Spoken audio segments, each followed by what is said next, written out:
Well, hello, my name's Louise Savage. Welcome to my channel if you're returning, and a big warm welcome too if it's the first time that you've taken the opportunity to listen to me muse. I wanted to talk about my latest book haul. So I'm actually surrounded by books here on the floor. I'm kneeling because I'm going to open this fantastic package. I'll explain why shortly, but I'm full of sort of emotion and excitement this weekend because we've been down to Windsor and had a few days down there because my youngest son has just passed out from the Royal Engineers. He's joined the military, so he's finished his phase 1 training. So obviously we all went down, well not obviously, but we did all go down to be present at that rather moving event. Bless him, he's had a tough old time getting to this point, and really proud of what he's managed to achieve. And also, I don't want to be too long because he's staying with me at the moment as well, and clearly, you know, I don't get to see him that often, but I couldn't resist the opportunity because I had a couple of really positive bookshop experiences while I was there.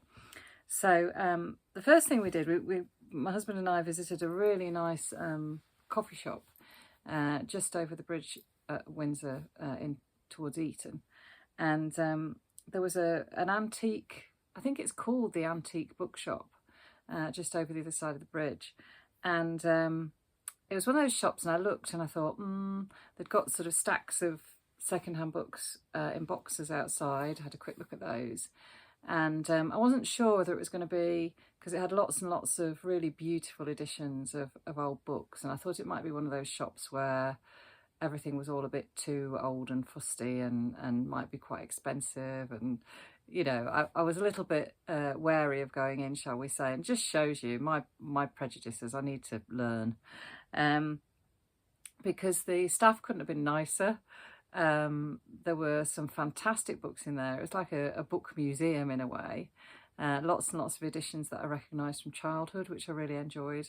And I came away, I actually only bought one book. My husband, I should have brought it with me actually. I didn't, it's in another room, but he bought himself a lovely little, really, really old, one of those I Spy books that we used to enjoy as children. And it had 6D, not 6P, but 6D written on the front. So it must have been from sort of 1960s, 50s maybe even. Almost like, it was written on almost like newspaper, and it was the I Spy Book of Craftsmen. So we've had quite a good fun looking at that, and being quite surprised by the crafts that were in there. Nothing sort of too, what's the word, utilitarian. It's things like cricket bats and what else was in there, violins and all sorts of things. Anyway, but I came away with this because I really find Neil Gaiman very, very interesting as a person. I'm never quite sure what I make of him, but I love his creativity and his I think it's genuine sort of he doesn't sort of fit in, does he? He doesn't. He sort of seems like a bit of a loner, a bit of a one-off, and I don't think it's cultivated. My husband and I were having a discussion about this yesterday. I think it's genuine. I think he's a genuine sort of outsider, as it were. I hope so, anyway. I absolutely love the Anansi stories that come out of Africa. West Africa, I want to say, but I'm probably showing my ignorance. And Anansi is like a Spider-Man, a spider god, and he's a real trickster, and he can escape from all sorts of trouble and gets up to all sorts of exciting things. And I've been wanting this for quite some time, and it's just a lovely edition. So it's Neil Gaiman, it's Anansi Boys, and I'm really looking forward to reading it. And I just love, you know, it's a hardback, it's got lovely, the font's a really nice size for my rubbish eyes, and I just love the cover. The cover is fab. So that was a real steal. And then I spent, oh crumbs, I don't know, about an hour yesterday in the Oxfam bookshop. I love Oxfam bookshops. I love the fact that it's, you know, I would say a very worthwhile charity. And, you know, I bought how many did I buy? 1, 2, 3, 4, 5 books. And didn't even cost me a tenner. You know, which perhaps makes me feel a bit guilty really, but anyway. So the first one I picked up was by the lovely Tracey Chevalier, and it's called Remarkable Creatures, and I've been wanting to read this for ages. It's the story of Mary Anning, who collected fossils in Lyme Regis many years ago, probably a century ago or so. And she was an early paleontologist, and I don't think has had the recognition that she should have had. There's a film, who's in it? Kate Winslet, I think, stars in it, which I watched not that long ago, telling Mary Anning's story, but it was really bleak. It wasn't, I didn't enjoy the film very much. It's not a film of this book, I hasten to add. And I think probably, I'm hoping that Tracey will, and I can call her Tracey because I've met her a few times. She's wonderful, Tracey, wonderful person. I'm sorry, I'm name dropping. But I think there'll be a more positive spin on this. So I'm really excited to read this at some point. The next book I picked up was this one, Pure by Andrew Miller. Again, fabulous cover. I just want to keep looking at it. There's all sorts of detail in there. Somebody slumped. Not surprised, because the leading character in this is, it's Paris, it's the 1780s. The cemetery is absolutely full. And the leading character, I don't know his name, 1785 it says. Doesn't say on the back what the character's name is, but anyway, he's ordered to clear the cemetery. It's starting to stink and it's getting too full of bodies and blah, blah, blah. It sounds really gothic. And I read another book by Andrew Miller, I think it was earlier this year, it might have been last year, called, it got a really odd title, the title didn't grab me, Now We Are something. You see, it hasn't stuck in my mind, it's a clunky title. Now We Are Entirely Free, I think it was called. But I really enjoyed it, and I love historical fiction.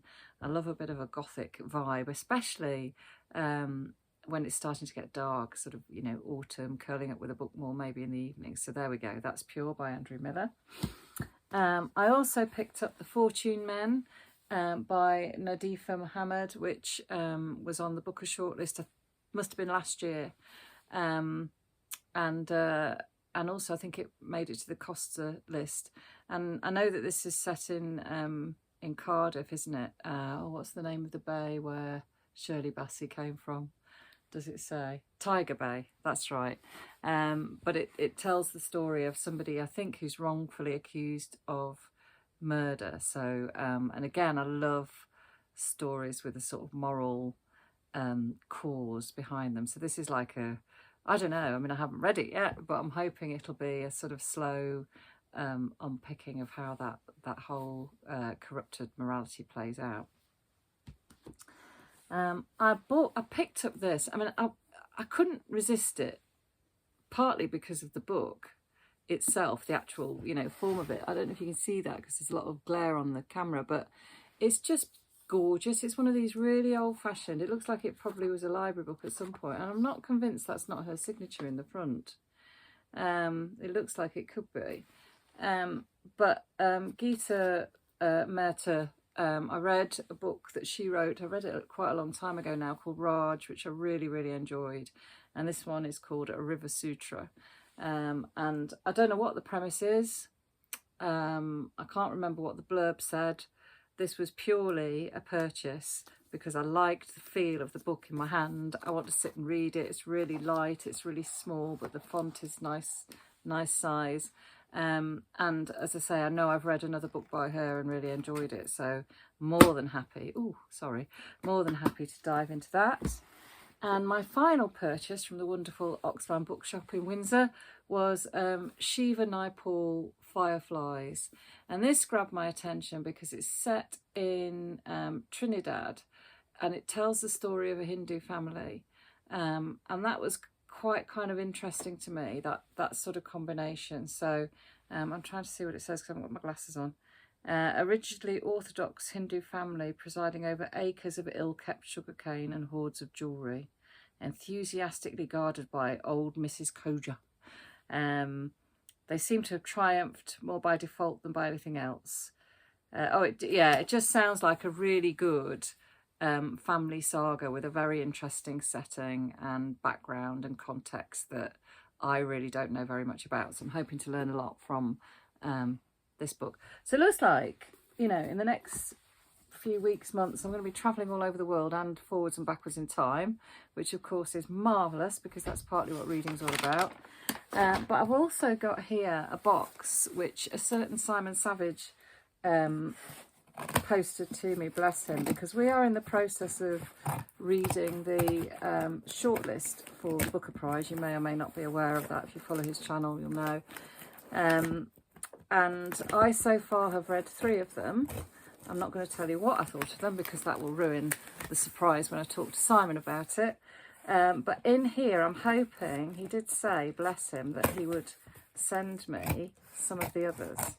So I'm just saying, oh, I say, he's really, I don't know if you can see this, packaged, professionally packaged with all this polystyrene.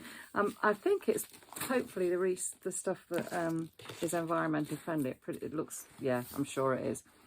In fact, he likes a bit of Lush, doesn't he? I'm wondering if it might even have once perhaps packaged some Lush products. Sorry, struggling to open the box. Ooh! I'm going to have a library full of, oh yes, look. So, Percival Everett's The Trees, which I know is one of the shortlisted books. That's marvellous. So I can get cracking on these. It's a page turner. It opens with a series of brutal murders. A lot of murder going on in my life. In the rural town of Mississippi. A pair of detectives. Oh, sounds good. A real puzzler from the sounds of it, which is marvellous. Then in here is The 7 Moons of Maali, Almeida. Beautiful, beautiful cover. I know it shouldn't matter, but it really does. Again, another of the Booker Prize long list. It's won all sorts of prizes, this has. It's described as a crazy, ambidextrous delight. Who said that? That's wonderful. Oh, Michael Ondaatje. What a brilliant description. A festive, exuberant feast of language and storytelling.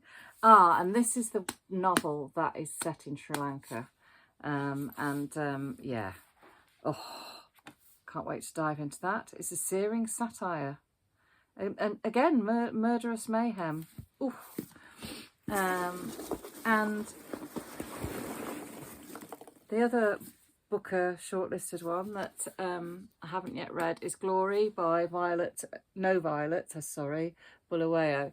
Now, I'm intrigued by this because this is meant to be some sort of modern take on Animal Farm. And I love George Orwell. I love his essays, and, you know, I love 1984, but Animal Farm was absolutely ruined for me at school. I'm not a fan, but this is meant to be a kind of updated, modern version, set, I think, in Africa. I can't remember. Doesn't say on the back, but I'll let you know when I've read it. So I'm really intrigued with this because maybe this might change my view of the original. I hope it does because, you know, yeah, I just feel as though I'm missing something. I don't feel like I'm part of the Animal Farm party, and it's a bit odd because I would have thought I would be. So that's those, and it looks like, bless him, I think he sent me some other books as well. So I don't know what these are. What have we got here? Oh, Audrey Magee, The Colony, shortlisted for the Women's Prize. That's lovely, isn't it? Again, I know nothing about this book, but I'm assuming that he thinks I'll like it because he sent it to me. And he's usually pretty good at judging some of the things I like. He handed the easel to the boatman, reaching down the pier wall towards the sea. Mr. Lloyd has decided to travel to the island by boat without engine, the authentic experience. Unbeknownst to him, Mr. Masson will also soon be arriving for the summer. Both will strive to encapsulate the truth of this place. Ooh. Sounds interesting. It sounds like it's going to be a clash of minds. I like a good clash of minds. Sorry, my feet are starting to go a bit dead. I need to speed up. What else have I got in here? Oh, wow. Oh, Kamila Shamsie's latest novel. Thank you so much, Simon. Best of Friends. And I think this is due out, or has only just come out. Madeline Miller loved it to pieces, so that's a good recommendation. Sometimes it was as though the 40 years of friendship between them was just a lesson in the unknowability of other people. There we are. So I am very lucky to have possession of that. And there's more. Ooh, now that's unusual.